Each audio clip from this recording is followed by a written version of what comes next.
Hello, Eagles. Well, it is good to be here. Thank you very much.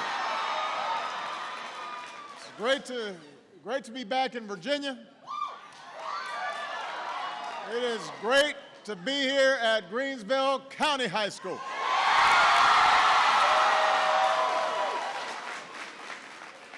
I want to thank Jamie Clements not only for the gracious introduction, but congratulate her on being selected as Greensville County Teacher of the Year.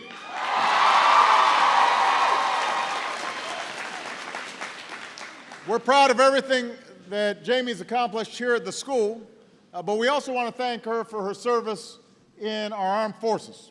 And that is an extraordinary combination of service, teaching and serving.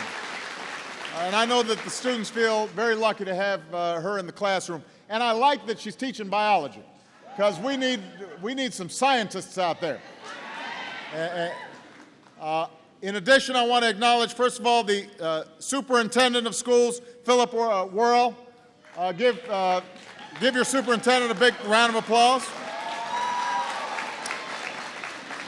And I want to acknowledge the principal, Wayne Scott.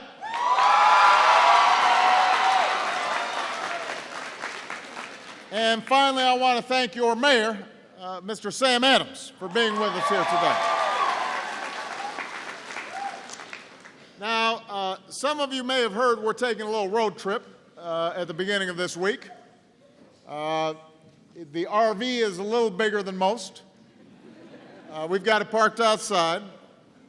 But I decided it was time to get out of Washington and hit the open road. So we landed in Asheville, North Carolina, and that truly is God's country. And we drove through beautiful mountain roads and stopped for some barbecue and a little sweet tea. And we went to Boone County, North Carolina, and they had a general store there with big barrels of candy, and so we stocked up for Halloween. And don't tell Michelle, but we bought a lot of candy. But most importantly, the reason that we have been traveling on the road is because I want to hear from folks like you. It doesn't seem like your voices are heard enough in Washington. They don't seem to be listening. So I figured if I brought the press here, then they could hear you. Because times are tough for a lot of Americans. Here in Virginia, there are a lot of folks who've spent months, maybe some folks spent years looking for work. Others are doing their best just to get by.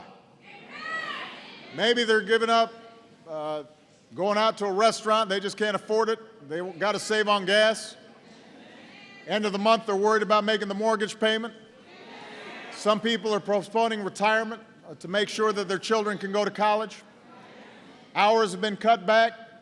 Family businesses on the brink of being shut down. So it's hard. And I think most Americans know that our economic problems weren't caused overnight. Obviously, we're going through the worst financial crisis since the Great Depression. And the aftermath hit main streets all across the country. But even before the financial crisis hit, people had seen their wages flat, their incomes flat. Had a chance to meet some farmers back here today. Crops are good this year, but family farms have been going through tough times. Healthcare skyrocketing in terms of costs. College tuition skyrocketing. We don't have an energy policy in this country, so we're still dependent on foreign oil. When gas shoots up, suddenly everybody doesn't know what to do. These are problems that built up over a decade or more. They won't be solved overnight. It's going to take time to rebuild in America.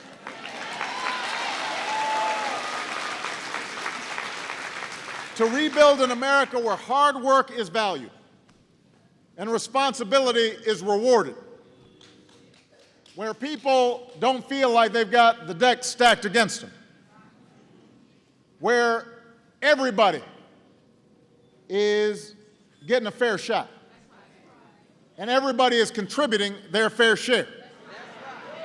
It is going to take time to rebuild an America where we restore security for the middle class and opportunity for folks trying to get in the middle class. An economy that works for everybody and not just for folks at the top. That's our goal.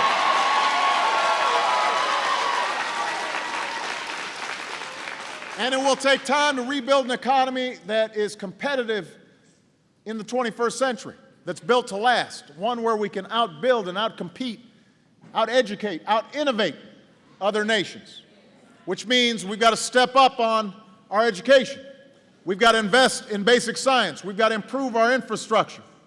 We've got to close our deficits. We've got to get our fiscal house in order. We've got a lot of work to do. It's going to take time. But I'm here to tell you, we are going to get it done. We are going to keep fighting. We're going to keep striving. We're going to focus on putting people back to work and helping middle-class Americans get ahead, and we will give the economy the jolt that it needs. And there are things that we can be doing right now to help the American people. That's why I sent Congress the American Jobs Act. This is a jobs bill that contains the kind of proposals that in the past have been supported by both Democrats and Republicans. It's a bill that's paid for. It will not add to the deficit. It will not be going on the credit card. It will be paid for by asking our wealthiest citizens, our most fortunate, people like me, people who are making more than $1 million, to pay their fair share.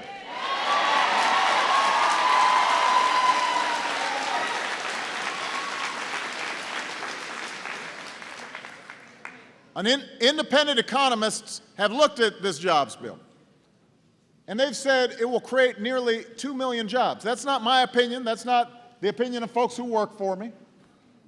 That's the opinion of people who study the economy for a living. They tell us this will grow the economy and put people back to work right away. So the question is, if it's paid for, won't add to the deficit, won't result in increasing your taxes, will instead result in lowering your taxes, will put people back to work at a time when the unemployment rate is too high, why wouldn't we do it? Why wouldn't we pass it? It turns out that folks in Washington aren't listening to you. Last week, all the Republicans in the United States Senate got together and they blocked this jobs bill. They refused to even debate it, even though a majority of senators wanted it debated. But in the Senate, you've got this rule where you got to get, these days, 60 votes to get something through. Just a majority doesn't seem to be enough. Meanwhile, one poll found that 63% of Americans support the ideas in this jobs bill. And yet 100% of Republicans in the Senate voted against it. Does that make any sense? Now, some people asked me yesterday why I'm visiting some places in North Carolina and Virginia that are mostly Republican. And you know what I said was, I'm not the Democratic president, I'm not the Republican president, I'm the president.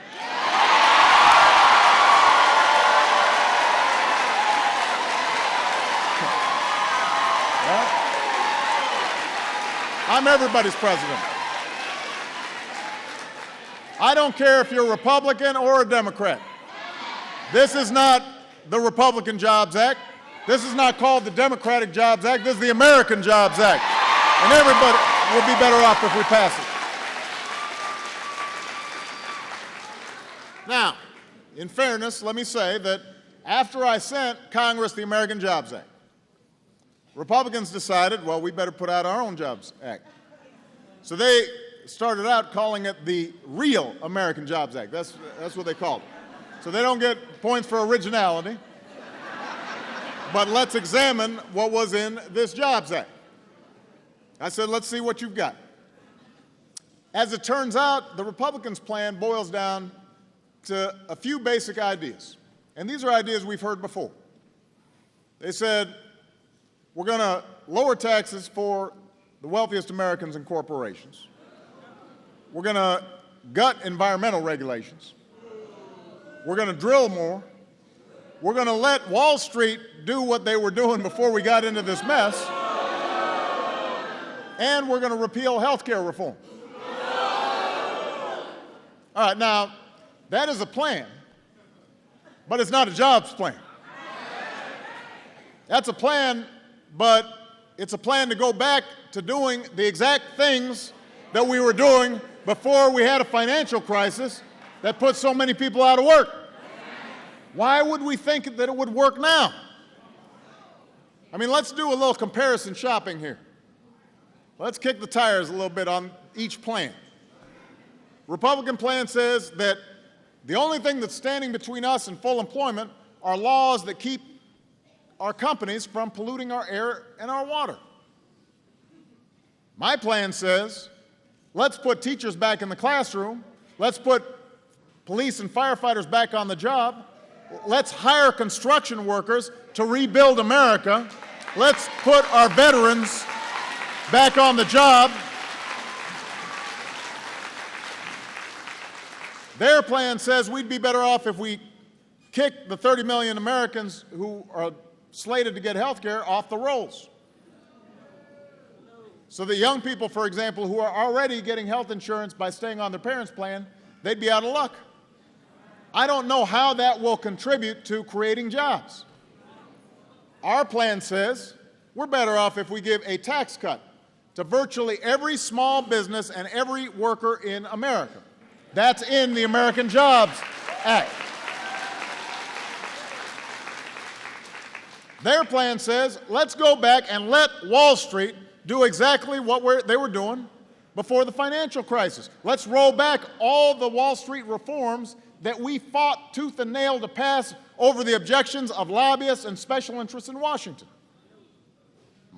Our plan says we need to make it easier for small businesses on Main Street to get financing and to hire and to push this economy forward. Now, so those are the two plans. Remember those group of economists who said our plan would create jobs? Well, we asked one of them to take a look at the Republican plan. We said, well, maybe we're missing something here. Maybe we don't understand exactly what their strategy is.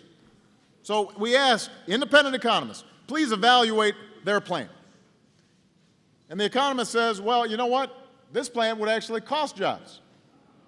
It won't do much to help the economy right now when folks are hurting, and could actually result in fewer jobs, not more jobs. So I don't know how you present a plan for jobs that results in less jobs.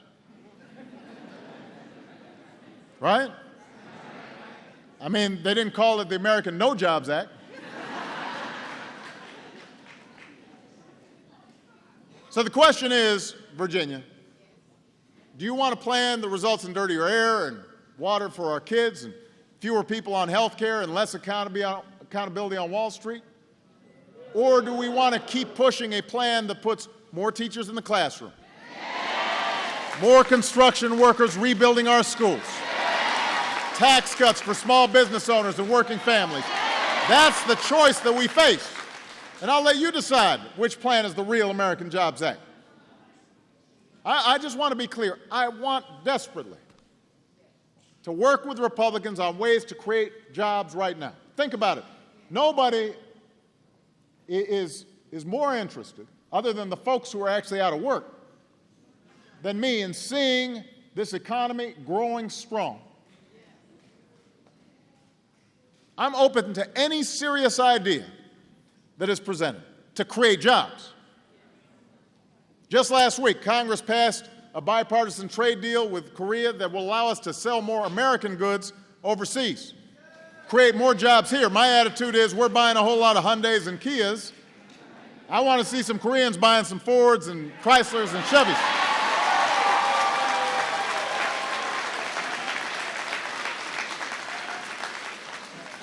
I want them to buy some fine Virginia peanuts.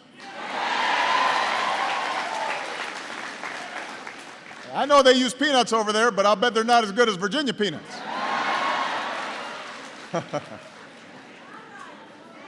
There's some good peanuts.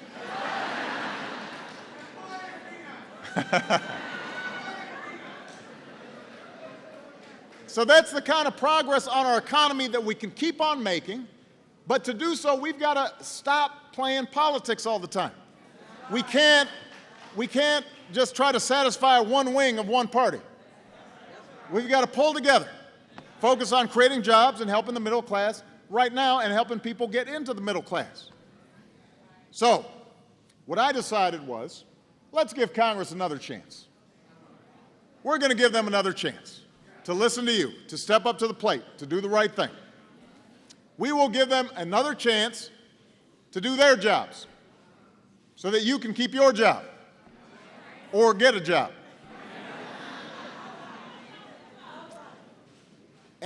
So I was thinking, well, maybe there was just too much stuff in my bill. Maybe it was confusing to have all these component parts. So what we decided is we're going to break it up into smaller pieces so that we don't confuse anybody and let them vote on each piece one at a time.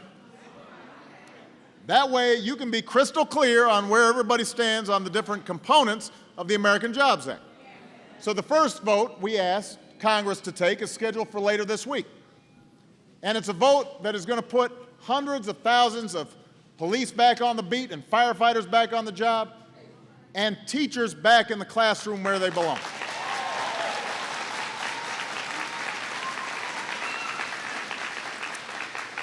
And you know why this is so important. I don't have to tell you this. We are competing against Germany and China and Korea and all these countries, and they are hiring teachers in droves. They are focused on making sure their children are top-notch in math and science and technology. And yet here, all over the country, including here in Virginia, budget cuts are forcing schools to lay off teachers in disturbing numbers. Here in Greensville County, you've lost some teachers. You could lose more if we don't pass this jobs bill. And that's not right. It's unfair to our kids. It undermines our future. We can't have other countries adding teachers to prepare their kids for the global economy while we sit by and do nothing. As one teacher down in North Carolina said, we didn't cause the poor economy, us teachers. If anything, we built the good parts. He's right. Teachers build the good parts of our economy. They give our children a chance. They give young people the skills that allow them to go out and find a good job, or start a business, or invent a product. Our plan would mean nearly 11,000 education jobs right here in Virginia. So, I need all of you to tell the Senate, put those teachers back to work. Put those teachers back to work. Pass the jobs bill and put those teachers back to work. But we're not going to stop with that vote. We're going to have a few more votes. We'll give the Senate a chance to vote on putting unemployed construction workers back on the job. Listen, I do not want China and Germany and other countries to build the newest roads and the newest bridges, the newest airports, while ours are crumbling. Farmers can't get their products to market if we've got broken down infrastructure. Businesses can't move their products and their people if we've got infrastructure that isn't state of the art. If we don't have the best airports, if we don't have the best roads, that will hurt our economy over the long term. Think about it. We are the United States of America. People used to travel from all around the world to look at what we built. The Hoover Dam, Golden Gate Bridge, Grand Central Station, interstate highway system. Now, people aren't coming here to see what we built because they're building it over there.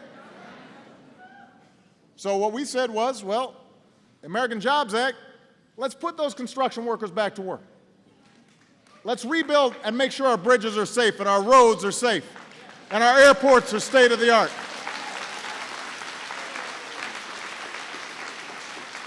The Senate will have an opportunity to vote on that bill. Then they're going to have a chance to vote on giving unemployed Americans the support they need to get back into the workforce and build a better life. Because in this country, if you're willing to work hard, you should have a chance to get ahead. And then we're going to ask the Senate to vote on a provision that says veterans, if you are a small business and you hire a veteran, you should get a tax break, because I don't want folks who have sacrificed halfway around the world for our safety to come back here and not be able to find a job.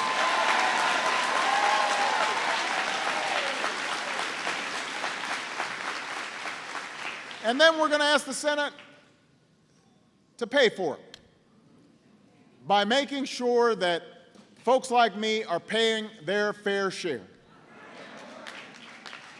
And if I'm paying my fair share, then you get a tax cut or a tax break. Small businesses get a tax cut.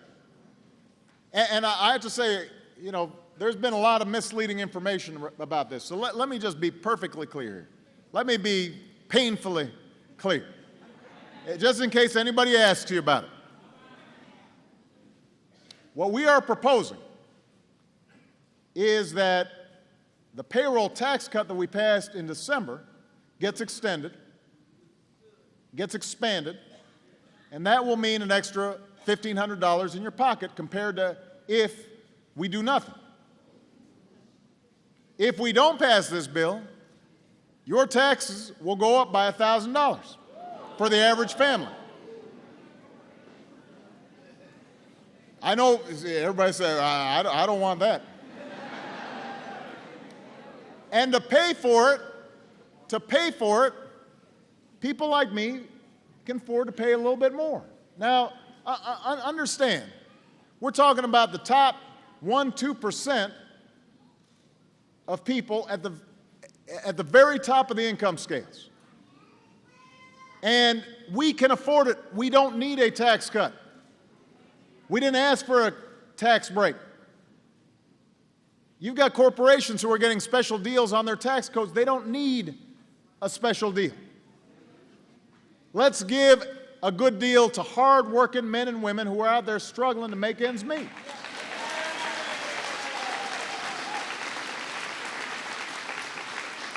So if you hear anybody saying, oh, Obama's plan, he's going to raise your taxes, tell them, no, I'm going to keep your taxes low for 97-98% of the American people.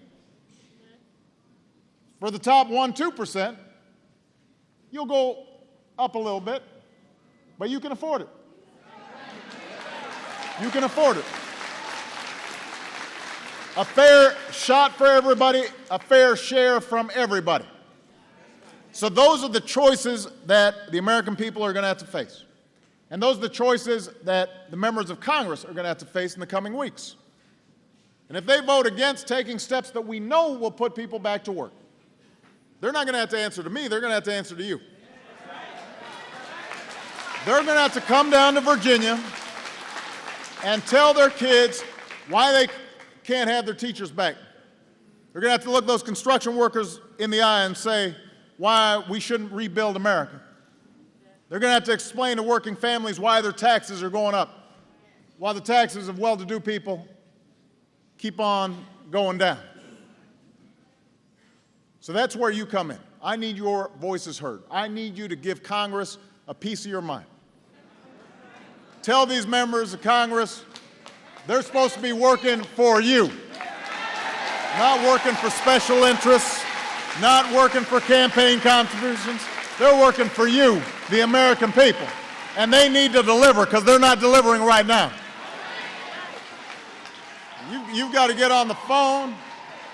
You've got to get on the phone and write letters and pay visits and tweet, whatever you do. And remind your elected leaders to do the right thing. Tell them what's at stake. remind them that no, we can't is not a good motto. No, we can't is not how we get through tough times. That's not how. This is a country that's gone through a revolutionary war. This is a country that's gone through a civil war. This is a country that went through 2 world wars, a Great Depression. And we didn't just fold. We didn't just give up. Our grandparents, our great-grandparents, they didn't just say, no, we can't. They didn't say this is too hard. They didn't say we give up. They didn't settle on the status quo. They rolled up their sleeves. They went after it. They said America can do whatever we put our minds to when we are unified.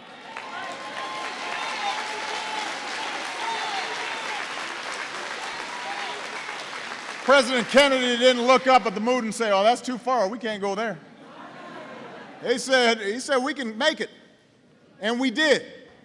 Because that's the American spirit when it is unleashed. I know we've been going through tough times. But that's not an excuse for us to just sit back.